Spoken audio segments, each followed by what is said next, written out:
Nahitana fiakarana indray ny isan'ireo voatsirika ho tratra ny valanaretina Covid-19 ny herinandro ny 30 aprily hatramin'ny 9 May araka ny antotanisana avoaka ny ministera ny fahasalamam-bahoaka omaly alahady. Olona roa no namono ainy tao anatin'ny herinandro lasiny, miisa 10 kosa ireo marary vaovao izay mitsinjara amin'ny faritra 7 manerana ny Madagasikara.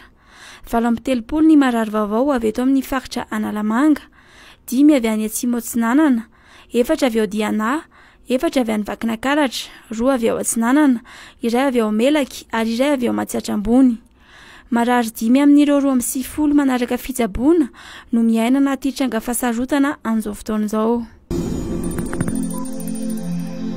Tratra oriana tokoa i Madagasikara eo amin'ny lafin'ny fandrosoana raha ampitahina amin'ireo firenena afrikana hafa toa ny Rwanda. Vinavinainy ny banky iraisam-pirenena fa mila eo amin'ny 70 taona eo i Madagasikara vao hahatratra ny fari-piainana any Rwanda amin'izao taona 2022 izao. Anisan'ny vao maika nampiematra ny Madagasikara sy nampiana ny vola miditra teto ny krizy teo anelanela ny taona 2022 sy 2022 izay niainana ny krizy ara-pahasalamana nateraky ny valanaretina Covid-19.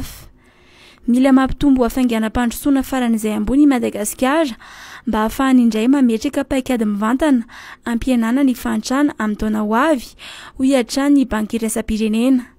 Nanantitra ity banky ity fa tsy ho tratra ny tanjona raha tsy manao fanavaozana goavana sy feno fahasahiana ny governemanta malagasy mba ahafahana manao fampiasam-bola vaovao amina sehatra mety ampiroborobo ny fanovana ara-drafitra na anentanana ny amin'ny famoronana asa ihany koa. Ny zato isan-jato ny rafitra rehetra ao amin'ny fitantanana ny hetra dia tsy maintsy tafiditra ao anatin'ny sehatry ny ahitao arakajy mirindra avokoa na digitalisation. Izany no vina napetraky ny ministeran'ny toe-karena sy ny fitantanam-bola.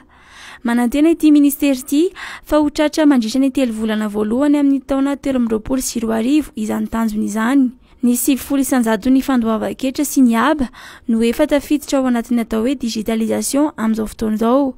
Nanazava i Germain, tale jeneraly misahana ny fitantanana ny hetra fa tokony hanamora ny fiainan'ny mpandohetra ny atao arakajy mirindra na digitalisation satria mampiena ny vola aloha sy ny fivezivezena.